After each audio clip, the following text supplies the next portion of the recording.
오늘 며느리가 명절에 안 온다고 합니다. 요즘 젊은 것들이 버릇이 없다고요. 잠깐 그 전에 한 번만 생각해 보십시오. 그 며느리가 왜 안 오려 하는지를. 오늘 그 이야기를 해보겠습니다. 달력을 보다가 빨간 날이 눈에 들어오는 순간 가슴이 답답해지는 분이 있습니다. 명절이 다가올수록 설레는 게 아니라 몸이 먼저 무거워지는 분이 있습니다. 이상한 일이 아닙니다. 지금 이 순간 대한민국 수많은 집에서 똑같은 마음을 가진 며느리들이 있습니다. 그리고 그 옆에는 왜 그런지 도무지 이해하지 못하는 시어머니들이 있습니다. 두 사람 모두 틀리지 않았습니다. 그런데 왜 이렇게 됐을까요? 명절이 되면 어김없이 똑같은 풍경이 펼쳐집니다. 부엌에서는 기름 냄새가 나고 전 굽는 소리가 들립니다. 거실에서는 텔레비전 소리와 웃음소리가 들립니다. 그 두 공간 사이에 보이지 않는 선이 하나 그어져 있습니다. 그 선 안쪽에 있는 사람과 바깥쪽에 있는 사람이 정해져 있습니다. 수십 년째 바뀌지 않은 그 선. 그 선을 처음 넘으려 한 며느리가 있었습니다. 그리고 그 며느리의 이야기는 생각보다 훨씬 많은 것을 우리에게 묻고 있습니다. 혹시 이런 말을 들어보신 적 있으십니까? 나는 명절이 제일 무서워. 명절 전날 밤에 잠이 안 와. 시댁에 가고 나면 일주일은 몸져 눕게 돼. 이 말들은 과장이 아닙니다. 실제로 수많은 며느리들이 명절이 끝난 뒤 허리 통증과 다리 부종으로 병원을 찾습니다. 하루 종일 서서 일하고 쉬지 못한 몸이 결국 신호를 보내는 겁니다. 그런데 그 사실을 알면서도 아무도 말하지 못합니다. 왜냐하면 그게 당연한 것이라고 배워왔기 때문입니다. 그렇다면 당연하다는 그 기준은 누가 만든 걸까요? 며느리는 명절에 일해야 한다는 것, 시댁에 가면 부엌에 있어야 한다는 것, 힘들어도 웃으며 견뎌야 한다는 것. 이 기준들이 정말 옳은 것인지 오늘 우리는 한번 제대로 들여다보려 합니다. 한 가지 더 말씀드리겠습니다. 오늘 이 이야기는 며느리 편도 아니고 시어머니 편도 아닙니다. 누구를 탓하려는 것도 아닙니다. 다만 오랫동안 아무도 꺼내지 못했던 이야기를 솔직하게 꺼내보려는 것입니다. 이 이야기를 끝까지 들으신다면 아마 명절을 바라보는 시선이 조금 달라지실 겁니다. 그리고 어쩌면 오랫동안 풀리지 않던 마음속 응어리 하나가 조금은 풀릴 수도 있습니다. 지금부터 한 가정의 이야기를 들려드리겠습니다.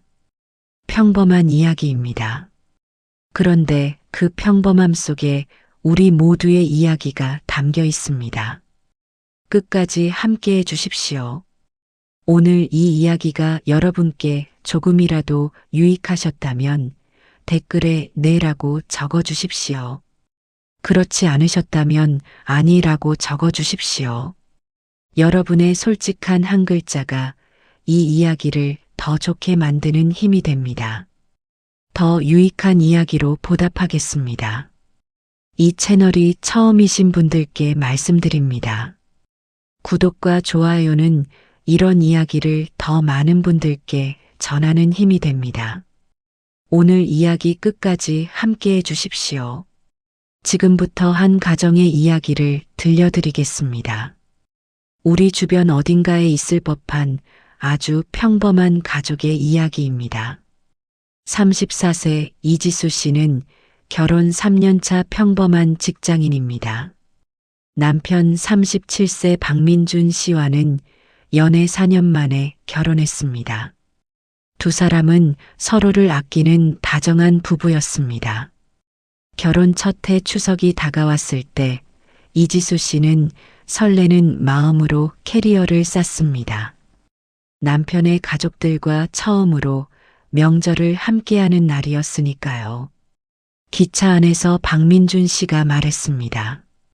우리 엄마 원래 편한 분이야. 너무 긴장하지 마.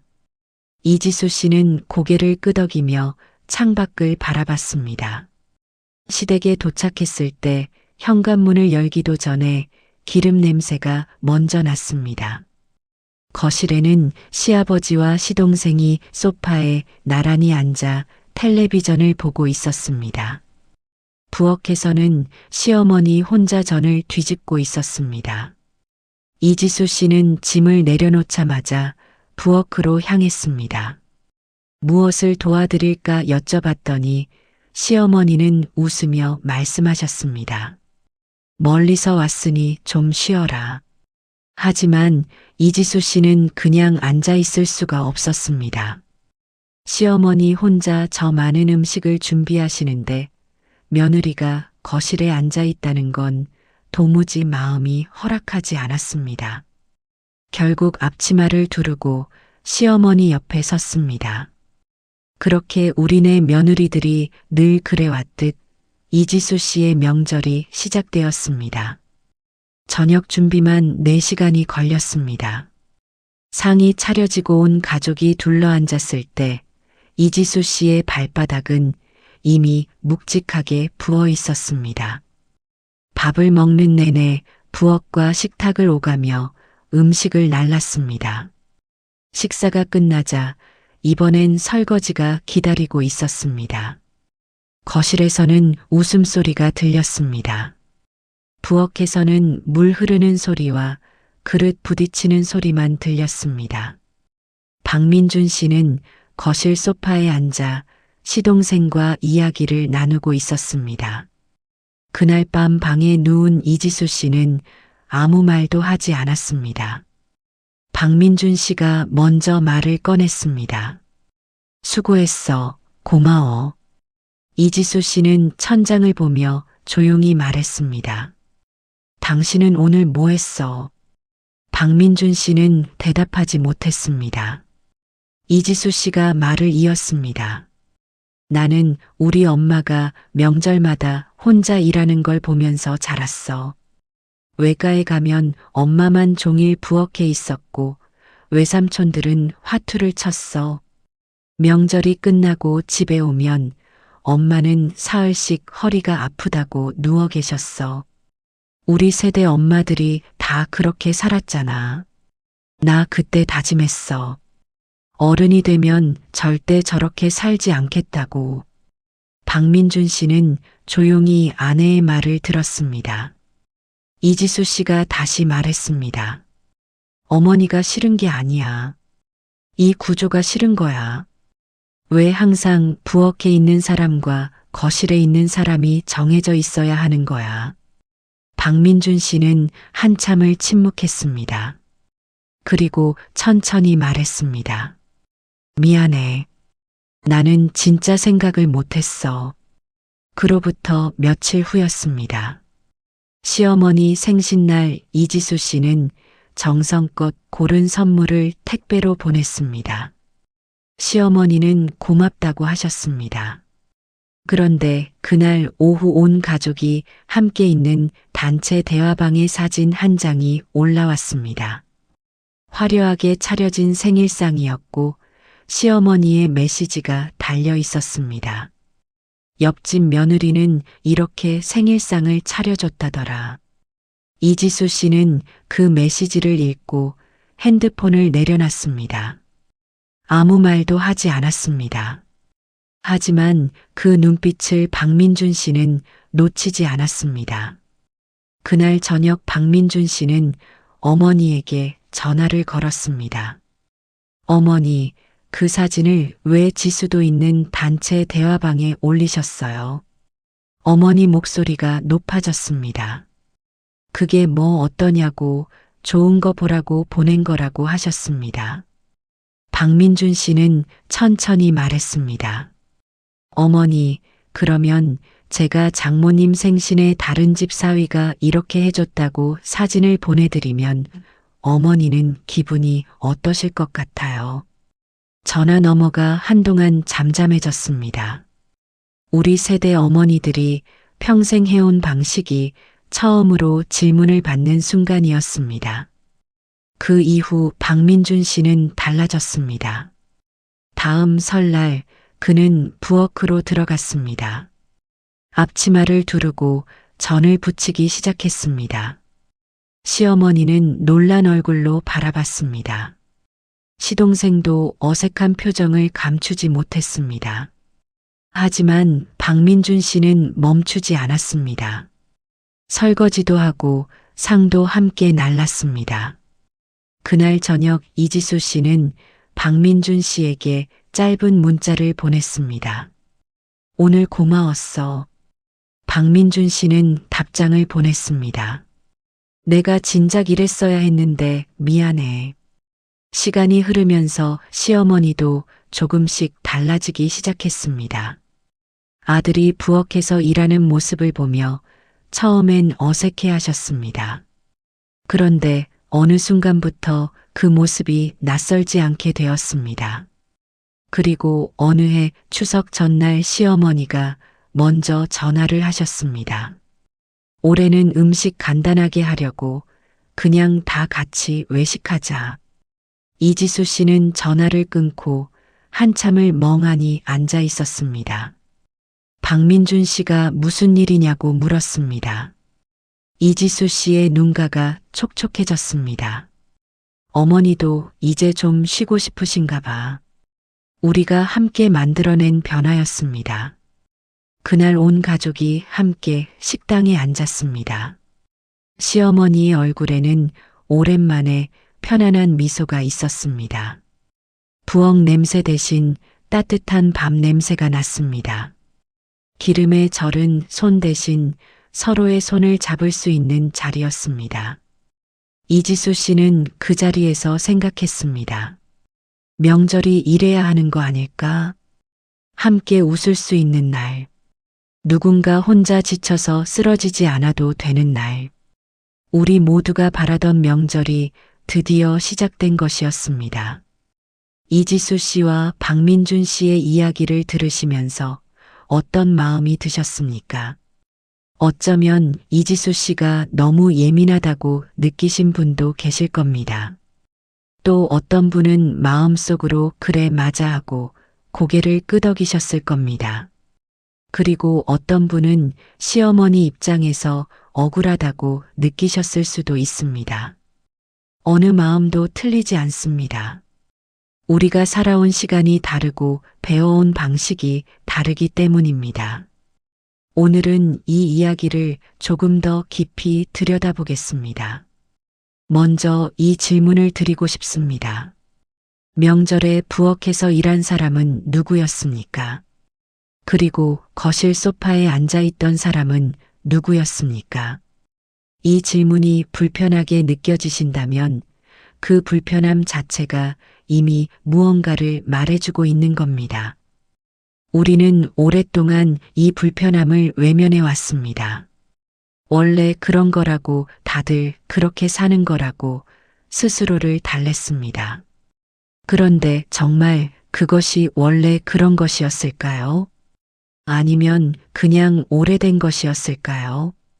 오래되었다고 해서 옳은 것은 아닙니다. 오래된 습관이 누군가를 계속 아프게 하고 있다면 그것은 바꿔야 할 습관입니다. 우리 세대가 살아오면서 당연하게 여겼던 많은 것들이 사실은 당연한 것이 아니었습니다. 그 당연함 뒤에는 말 못한 수고로움과 삼켜온 눈물이 있었습니다. 이제 우리는 그것을 솔직하게 바라볼 용기가 필요합니다. 고대 그리스의 철학자 아리스토텔레스는 말했습니다. 인간은 혼자서는 완성될 수 없으며 관계 속에서 비로소 온전해진다고. 가족은 우리가 맺는 관계 중 가장 오래되고 가장 깊은 관계입니다. 그런데 그 관계가 건강하려면 반드시 한 가지가 있어야 합니다. 서로가 서로를 온전한 한 사람으로 대하는 것입니다.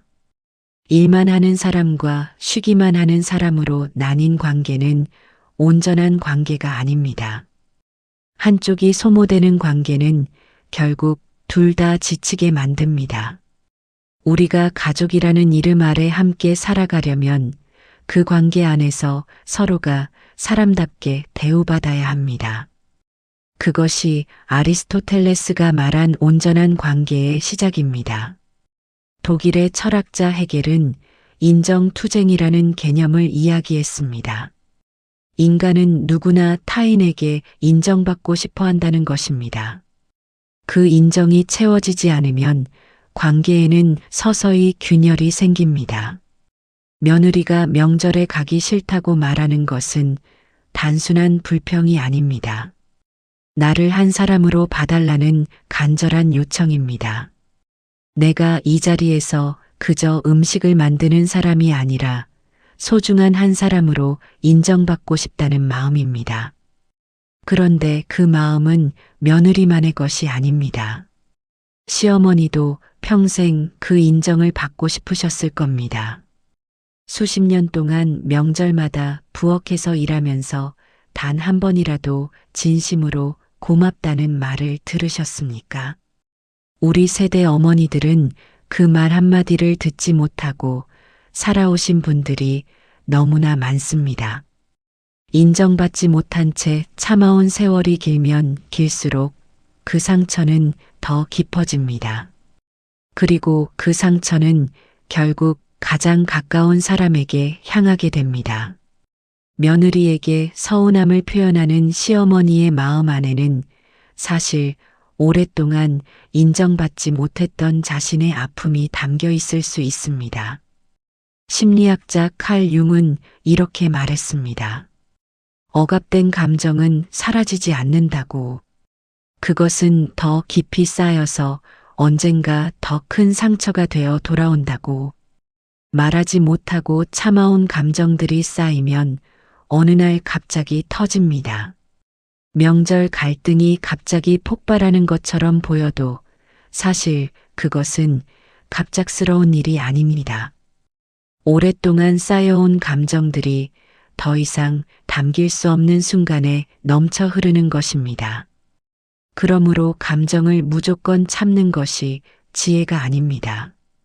적절한 때에 적절한 방식으로 꺼낼 수 있어야 합니다. 그것이 관계를 오래 건강하게 지속시키는 진짜 지혜입니다.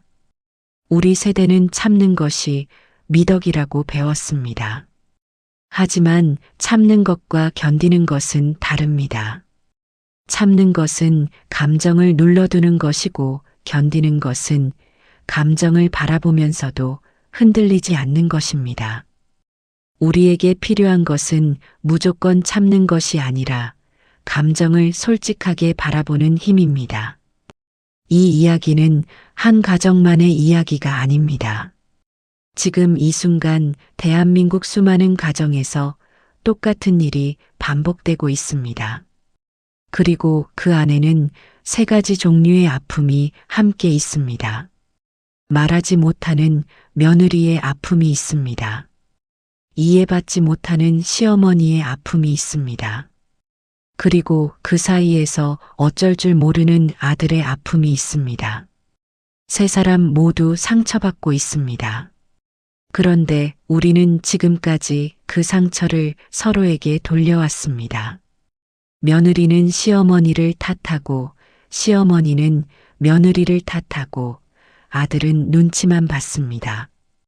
그러는 동안 가족이라는 울타리 안에서 서로의 마음은 조금씩 멀어져 갔습니다. 심리학자 에리 프롬은 이렇게 말했습니다. 사랑은 그냥 느껴지는 감정이 아니라 의지를 가지고 실천하는 행동이라고.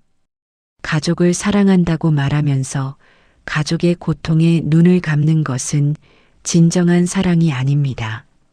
진정한 사랑은 불편하더라도 상대의 아픔을 바라보는 것에서 시작됩니다. 우리 세대가 가족을 위해 얼마나 많은 것을 희생해 왔는지는 우리 스스로 잘 알고 있습니다. 그런데 그 희생이 상대에게 제대로 전해지고 있는지는 한 번 더 생각해 봐야 합니다. 희생을 당연하게 여기는 사랑은 오래가지 못합니다. 함께 짐을 나누는 사랑이라야 오래갑니다. 그리고 그 나눔은 마음만으로 되지 않습니다. 실제로 행동으로 보여줘야 합니다. 공자는 말했습니다. 가정의 화목은 서로를 헤아리는 마음에서 비롯된다고. 헤아린다는 것은 상대의 입장에서 한 번 더 생각해 본다는 뜻입니다. 시어머니 입장에서 생각해 본 며느리, 며느리 입장에서 생각해 본 시어머니, 그리고 아내의 입장에서 생각해 본 남편. 그 헤아림이 시작될 때 비로소 관계가 달라집니다. 우리가 함께 살아가는 이유는 서로를 힘들게 하기 위해서가 아닙니다. 서로의 짐을 조금씩 나눠들기 위해서입니다. 그 마음을 기억하는 것. 그것이 가족이라는 관계를 오래도록 따뜻하게 유지하는 가장 단순하고 가장 깊은 지혜입니다. 고통은 대물림될 필요가 없습니다. 내가 힘들었다고 해서 다음 사람도 똑같이 힘들어야 하는 것은 아닙니다. 우리 세대가 겪어온 고통을 다음 세대에게 그대로 넘겨주지 않는 것. 그것이 진정한 어른의 지혜이고 진정한 가족의 사랑입니다. 누군가 먼저 그 오래된 습관에 물음표를 달아야 합니다. 그 물음표 하나가 수십 년 된 관계를 바꾸는 시작점이 됩니다. 우리 함께 그 변화를 만들어 갈 수 있습니다. 다음 챕터에서는 그 변화를 실제로 어떻게 만들어 갈 수 있는지 구체적으로 이야기해 드리겠습니다. 그렇다면 우리는 무엇을 할 수 있을까요? 어디서부터 시작해야 할까요? 거창한 변화가 필요하지 않습니다. 아주 작은 것 하나에서 시작하면 됩니다. 관계는 큰 사건으로 바뀌지 않습니다. 아주 작고 따뜻한 행동들이 조금씩 쌓여서 바뀝니다. 오늘 이 챕터에서는 우리가 실제로 할 수 있는 것들을 함께 이야기해 보겠습니다. 먼저 아들들에게 드리고 싶은 말씀이 있습니다. 명절에 부엌에 한 번도 들어가지 않으셨던 분이라면 이번엔 앞치마를 한번 둘러보십시오. 전 하나를 같이 붙여보십시오. 설거지를 같이 해보십시오. 그 행동 하나가 아내에게는 어떤 말보다 큰 위로가 됩니다. 박민준 씨가 처음 앞치마를 두르던 날을 기억하십니까? 그는 특별한 말을 한 것이 없었습니다. 그냥 부엌으로 들어갔을 뿐입니다. 그런데 그 행동 하나가 이지수 씨의 수년간 쌓인 서러움을 녹이기 시작했습니다. 말로 1000번 미안하다고 하는 것보다 한 번 행동으로 보여주는 것이 훨씬 깊이 전해집니다. 우리 세대 남편들은 아내를 사랑하지 않아서 그런 것이 아니었습니다. 그냥 몰랐던 겁니다. 몰랐다는 것을 깨달은 순간부터 달라질 수 있습니다. 지금이라도 늦지 않았습니다. 시어머니들께도 드리고 싶은 말씀이 있습니다. 며느리에게 서운함을 느끼고 계신 분이라면 한 번만 이렇게 물어봐 주십시오. 얘야, 너는 명절이 어떠니? 그 질문 하나로 수년간 쌓인 오해가 녹기 시작하는 경우가 있습니다. 며느리가 명절에 오지 않으려 하는 것은 시어머니가 싫어서가 아닌 경우가 훨씬 많습니다. 그 공간에서 반복되는 구조가 힘든 것입니다. 그 구조를 바꾸려는 것입니다. 시어머니 여러분도 한때는 며느리였습니다. 처음 시댁 명절을 맞이하던 그날의 마음을 기억하십니까? 설레기도 하고 긴장되기도 하고 잘 보이고 싶었던 그 마음. 며느리도 지금 그 마음으로 서 있습니다. 다만 그 며느리가 살아온 세상이 우리가 살아온 세상과 조금 다를 뿐입니다. 다르다는 것은 틀리다는 것이 아닙니다. 그 다름을 인정하는 순간 관계는 전혀 다른 방향으로 흘러가기 시작합니다. 며느리들께도 말씀드리고 싶습니다. 여러분이 느끼는 피로함과 억울함은 진짜입니다. 그것을 무조건 참으라는 말이 아닙니다. 다만 그 감정을 꺼낼 때 상대를 적으로 만들지 않는 방법을 찾아보십시오. 비난 대신 이야기를 꺼내보십시오. 당신이 나빠서가 아니라 당신이 몰랐던 것 같아서라고. 그 출발이 전혀 다른 대화를 만들어냅니다. 시어머니도 한때는 여러분과 같은 며느리였습니다. 그분도 참아온 세월이 있고 삼켜온 눈물이 있습니다. 그 마음을 조금만 헤아려 보는 것. 그것이 어렵고 불공평하게 느껴질 수도 있습니다. 하지만 그 한 걸음이 관계를 바꾸는 가장 빠른 길이기도 합니다. 우리가 함께 만들어가는 변화는 혼자 만드는 변화보다 훨씬 깊고 오래갑니다. 미국의 철학자 윌리엄 제임스는 말했습니다. 인간은 생각을 바꿈으로써 삶을 바꿀 수 있다고. 명절이 힘들다는 생각에서 명절을 어떻게 바꿀 수 있을까라는 생각으로 넘어가는 순간 그 명절은 달라지기 시작합니다. 생각이 바뀌면 말이 바뀝니다. 말이 바뀌면 행동이 바뀝니다. 행동이 바뀌면 관계가 바뀝니다. 그리고 관계가 바뀌면 명절의 풍경이 바뀝니다. 이지수 씨의 가족이 바로 그 증거입니다. 처음에는 아무것도 바뀔 것 같지 않았습니다. 시어머니는 서운해하셨고 시동생은 어색해했습니다. 하지만 한 사람의 작은 행동이 시작되자 조금씩 달라졌습니다. 결국 시어머니 스스로 외식하자고 먼저 말씀하시는 날이 왔습니다.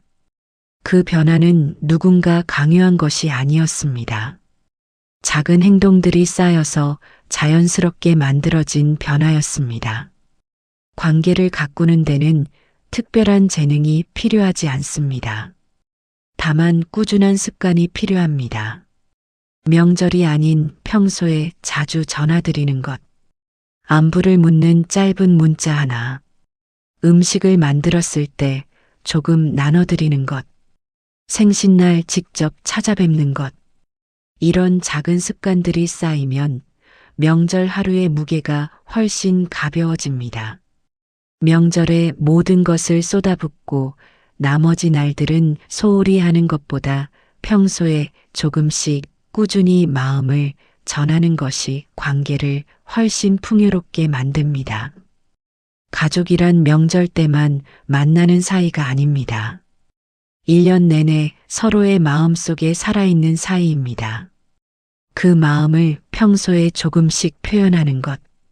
그것이 관계를 오래도록 따뜻하게 유지하는 가장 좋은 방법입니다. 에리 프롬은 또 이렇게 말했습니다. 사랑은 기술이며 그 기술은 배우고 익혀야 한다고. 우리는 가족이니까 당연히 사랑한다고 생각합니다. 하지만 사랑도 표현하지 않으면 전해지지 않습니다. 사랑한다는 마음이 있어도 그것을 어떻게 표현해야 하는지 모르면 상대에게 닿지 않습니다. 수고했다는 말 한마디, 고맙다는 말 한마디, 오늘 힘들었겠다는 말 한마디, 이 말들이 사랑을 전하는 기술입니다. 우리 세대는 이 말들을 배운 적이 없었습니다. 사랑은 말로 하는 것이 아니라 희생으로 보여주는 것이라고 배웠습니다. 하지만 이제 우리는 알고 있습니다. 희생만으로는 부족하다는 것을, 말로도 표현해야 한다는 것을, 그리고 그 말은 배우면 됩니다. 지금부터 시작해도 됩니다. 명절이란 무엇일까요? 원래 명절은 함께 모여 서로의 안녕을 바라는 날이었습니다.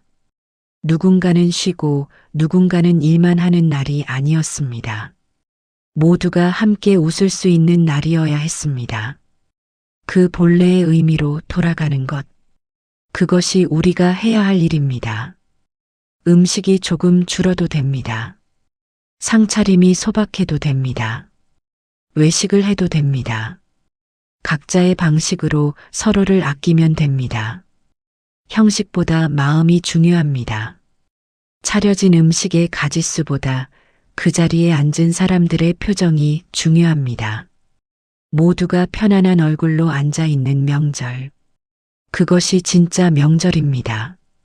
이지수 씨의 가족이 식당에 함께 앉아 밥을 먹던 그날을 기억하십니까? 시어머니의 얼굴에 오랜만에 편안한 미소가 있었습니다. 기름 냄새 대신 따뜻한 밥 냄새가 났습니다. 누군가 지쳐서 쓰러지지 않아도 되는 자리였습니다. 모두가 같은 자리에 앉아 같은 음식을 먹는 자리였습니다. 그것이 그 가족이 함께 만들어낸 새로운 명절이었습니다. 우리도 그런 명절을 만들 수 있습니다. 우리 함께 만들어갈 수 있습니다. 지금 이 이야기를 들으신 여러분께 부탁드립니다. 오늘 집에 돌아가시면 딱 한 가지만 해보십시오. 부엌에 한 번 더 들어가거나 수고했다는 말을 한 번 더 하거나 며느리의 이야기를 한 번 더 들어주거나 그 작은 한 걸음이 관계를 바꾸고 명절을 바꾸고 결국 우리 모두의 삶을 바꿉니다. 가족이란 완벽한 존재들의 모임이 아닙니다. 서로 다른 사람들이 서로를 이해하려고 노력하는 과정 그 자체입니다. 그 과정이 때로는 힘들고 때로는 서럽지만 그래도 우리는 계속 서로를 향해 걸어가고 있습니다.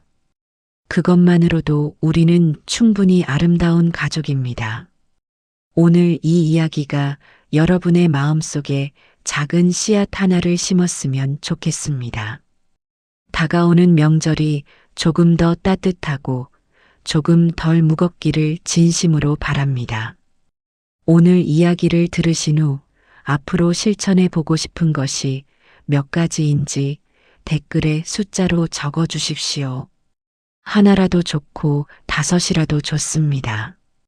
여러분의 그 숫자 하나가 이 이야기를 더 풍요롭게 만드는 힘이 됩니다. 여러분이 함께 해주실 때 이 이야기는 더 깊어지고 더 따뜻해집니다. 끝까지 함께 해주셔서 진심으로 고맙습니다.